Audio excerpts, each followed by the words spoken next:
This feeling of being lost, being stuck, ये तभी आता है जब हम कुछ चीज़ें सोच लेते हैं और वो नहीं होती हैं। हम अपने फ्यूचर से इतनी सारी उम्मीदें लगा लेते हैं और वो चीज़ें वैसे पैन आउट ही नहीं होती जैसे हमने सोची होती है, चाहे वो प्रोफेशनल लाइफ में हो, चाहे वो पर्सनल लाइफ में हो, चाहे वो और भी कोई लाइफ की कोई और कॉम्प्लेक्सिटी हो। कभी कभी अपने आप को लूज़ कर देना और इस फीलिंग में पहुंच जाना कि आई एम फीलिंग लॉस्ट काफ़ी नॉर्मल है। और अगर कोई इंसान प्रोग्रेस करने की सोच रहा है तो मुझे लगता है वही इंसान होगा जिसको ये सब चीज़ें महसूस होंगी, that I am feeling lost, I am feeling stuck.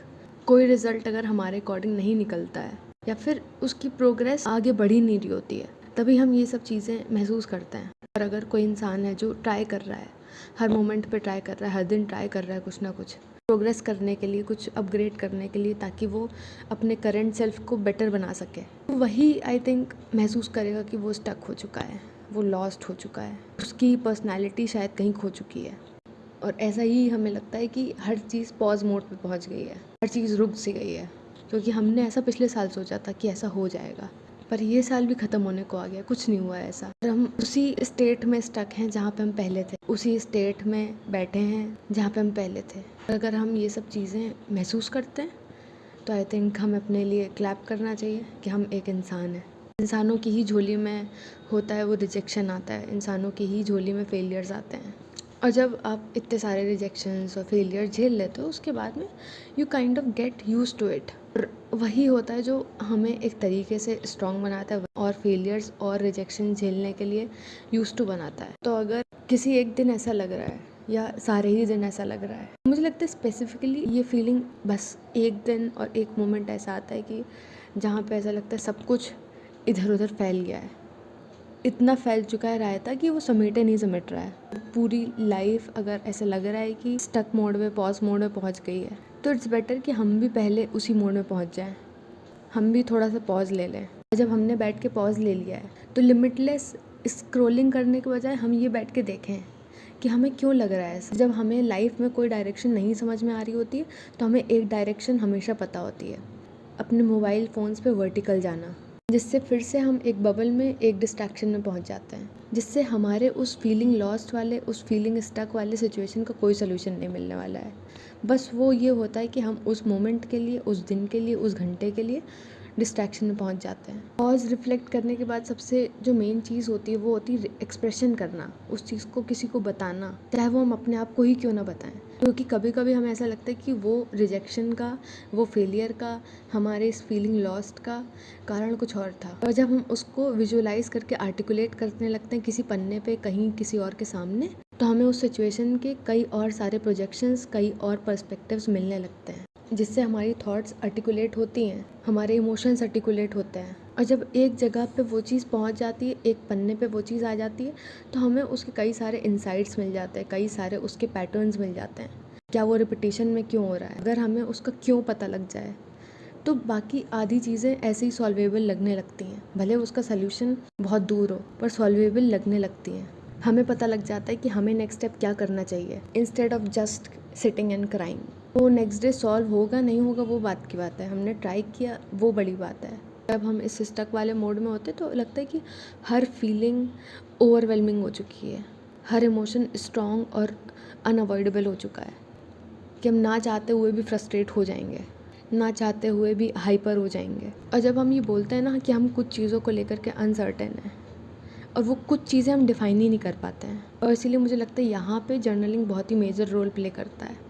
तो जब हम किसी चीज़ को लिखने बैठते हैं, जब हम ऐसा सोचते हैं कि हमें कुछ चीज़ों को लेकर के अनसर्टेनिटी है, क्योंकि वो कुछ चीज़ों की डेफिनेशन हमें नहीं पता है, वो कुछ चीज़ें पता ही नहीं है हमें कि हम किस चीज़ को लेकर के अनसर्टेन है। और वही कुछ चीज़ें अगर हम आर्टिकुलेट करके कागज़ के ऊपर लिख दें तो वो एकदम से डिफाइन होके आ जाएंगी, हमें खुद को पता लग जाएंगी, जो हमें खुद नहीं पता थी एक मिनट पहले कि हमें अनसर्टेनिटी है, हमें स्टक महसूस हो रहा है। तो क्यों हो रहा है? किसी रिजेक्शन के लिए हो रहा है, किसी फेलियर के लिए हो रहा है। और वो अनसर्टेनिटी किसी करियर गोल को लेकर के, लाइफ गोल को लेकर के, किसी इमोशन को लेकर के, थॉट को लेकर के, वो हमें एग्जैक्टली पता लग जाता है कौन से स्पेसिफिक एरियाज़ हैं मेरी इस फीलिंग के कि मुझे अनसर्टेन होने पे मजबूर करते हैं, कौन से ऐसे फैक्टर्स हैं जो मुझे अभी तक उसी स्टेट में रखे हुए हैं जिस स्टेट में मैं पिछले साल थी, पिछले महीने थी, या हो सकता है मैं पिछले हफ्ते ही वैसी स्टेट में थी। और जब इंसान एकदम इमोशनल रफ पैच से जा रहा होता है और मैंने कभी किसी को बोल दिया है कि जर्नलिंग करो, इट विल हेल्प यू, तो revert most of the time यही आता है कि क्यों इतना सेंटी होना, उससे क्या हो जाएगा। तो मुझे इसमें यही लगता है कि कभी कभी अगर हम अपने इमोशंस नहीं नेविगेट कर पा रहे हैं तो इस टूल का सहारा ले लेना चाहिए। जो चीज़ अगर हमें कभी छोटा मोटा भी अगर बेटर फील करा रही है तो उसका सहारा ले लेना चाहिए। वही बात होती है कि डूबते को तिनका का सहारा मिल जाता है और कुछ नहीं है।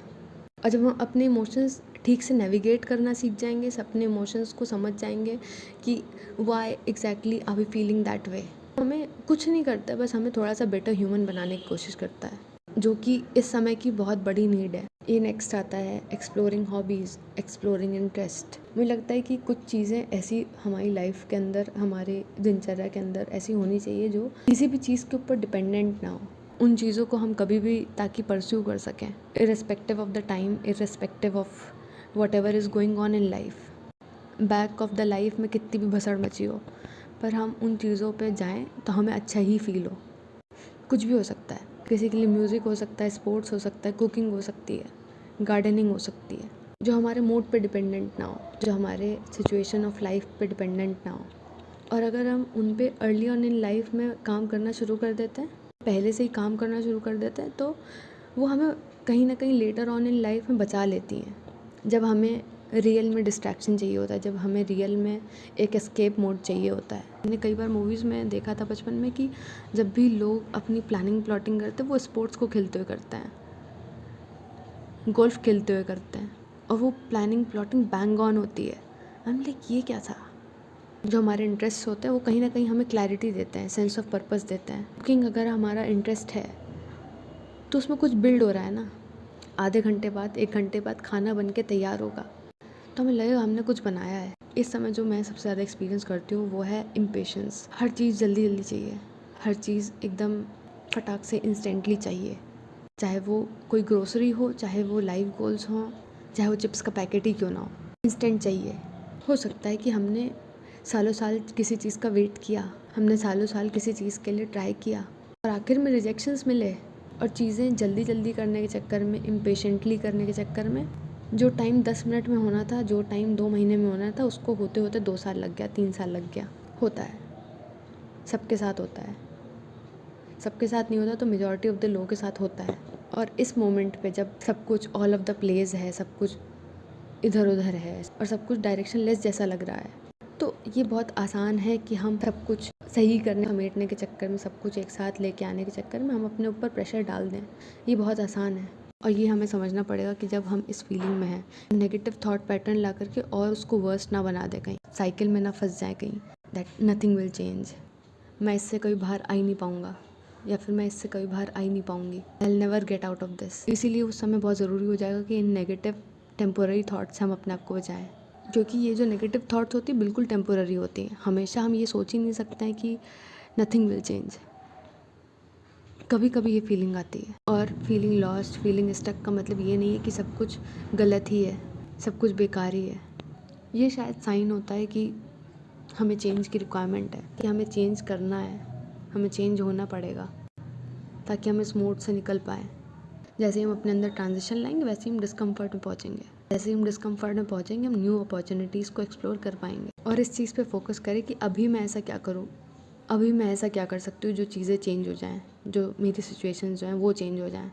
ये हमारी फ्रस्ट्रेशंस को नैरो डाउन करने में मदद कर देगा कि हमारी जो फ्रस्ट्रेशन है वो एग्जैक्टली कहाँ से आ रही है। इस मोमेंट पे वो यही है कि हम अपने आप को टाइम दें। इतना टाइम पहले लग ही चुका है तो कुछ और टाइम और सही, ये सोच के अपने आप को टाइम दें। जब हमने अपने आप को टाइम दे दिया, जब हम घूम के आ गए, हमने एक पॉज ले लिया, उसके बाद नेक्स्ट स्टेप होता है कि हम अपने ऑप्शंस को एक्सप्लोर करें। क्या क्या ऑप्शंस मैं अभी इस समय एक्सप्लोर कर सकती हूँ, अभी मैं क्या कर सकती हूँ, क्योंकि लाइफ सच में नहीं ख़त्म होती। हम सोच लेते हैं कि सब कुछ ख़त्म हो गया, life has come to an end, पर नहीं होता ऐसा। शायद कोई बाहर ऐसे ऑप्शंस नहीं अवेलेबल होंगे जो हम डायरेक्टली जा कर के किसी प्राइवेट फर्म में या फिर गवर्नमेंट फर्म में जा कर के हम काम करने लग जाएं। नहीं होगा ऐसा ऑप्शन। हम अपनी तरफ से ऐसा क्या कर दें ताकि हमारी डिपेंडेंस किसी सेकंड पार्टी पे ना रहे। वो सब ऑप्शंस मुझे लगता है कि हमें एक्सप्लोर करने चाहिए। मे बी हम कोई प्रोजेक्ट्स कर सकते हैं, मे बी हम कोई सर्टिफिकेशंस कर सकते हैं, एन नंबर ऑफ ऑप्शंस हम उनको एक्सप्लोर कर सकते हैं, प्रोग्रेस करने का मतलब ये नहीं है कि एकदम बहुत ही बड़ा सा चेंज कर देना है, एकदम बहुत ही बड़ा सा कुछ स्टेप लेना पड़ेगा उस प्रोग्रेस को मीनिंगफुल बनाने के लिए। छोटे छोटे चेंजेस भी बहुत बार मीनिंगफुल होते हैं। कि इंसान से एडवाइस लेना, यूट्यूब से एडवाइस लेना, अपने थॉट्स को ऑर्गेनाइज़ करना, ये छोटी छोटी चीज़ें भी बहुत मीनिंगफुल होती हैं हमारी प्रोग्रेस में। लाइफ में भले हम प्रोग्रेस ना करें पर अपने इवोल्यूशन में प्रोग्रेस ज़रूर करते हैं। छोटे स्टेप मतलब छोटे स्टेप। अब ये जो ओवरफ्लो ऑफ मोटिवेशन है बाहर कि रिस्क लो, बहुत बड़ा रिस्क लो, इस समय इस लॉस्ट मोड में, स्टक मोड में हम जी रहे हैं, वही बहुत बड़ा रिस्क है, वही बहुत बड़ी बात है। इंस्पिरेशन नहीं लेना छोड़ सकते हैं, क्योंकि जिन लोगों ने सेम स्ट्रगल्स गो थ्रू करी हैं, बहुत सारे चैलेंजेस फेस किए, वही हमारे इंस्पिरेशंस बनते हैं। और ना ही हम एस्पिरेशंस छोड़ सकते हैं। जो टॉक्सिक मोटिवेशन है वो ज़रूर हम थोड़ा सा कुछ टाइम के लिए उस पर ब्रेक लगा सकते हैं, क्योंकि वो जो बड़ा सा मोटिवेशन होता है वो कभी कभी हमें परेशान कर देता है, उथल पुथल मचा देता है हमारे ब्रेन के अंदर। मैं तो कुछ कर ही नहीं रही हूँ, even if I am doing good, मैं तो कुछ कर ही नहीं पा रही हूँ। हासिल करने में कोई दिक्कत नहीं है, जब तक हमारी तीनों डायमेंशन साथ में नहीं है, जब तक हमारा इमोशन साथ में नहीं है, ब्रेन साथ में नहीं है, हम प्रेजेंट नहीं है उस मोमेंट पे, तब तक हम हासिल भी नहीं कर सकते ठीक से। तो इट्स बेटर कि हम स्टेप बैक लेकर के बैठ जाएं एक जगह पे। मुझे पता ये बोलना बहुत आसान है, it is easier said than done, पर और कोई ऑप्शन भी नहीं है हमारे पास में। बैठ के आराम से आई थिंक चिल करना चाहिए, अपनी लाइफ को एज अ मूवी देख लेना चाहिए कभी कभी। ये बोलना बहुत आसान है पर मैं अभी फ़िलहाल यही करने लगी हूँ। मैं बैठ जाती हूँ और अपनी लाइफ को एज अ मूवी देखने लगती हूँ। वाओ, मैं इसमें मेन कैरेक्टर हूँ और मैंने अपनी मूवी में क्या भसड़ मचा रखी है। नाइस। नमस्ते।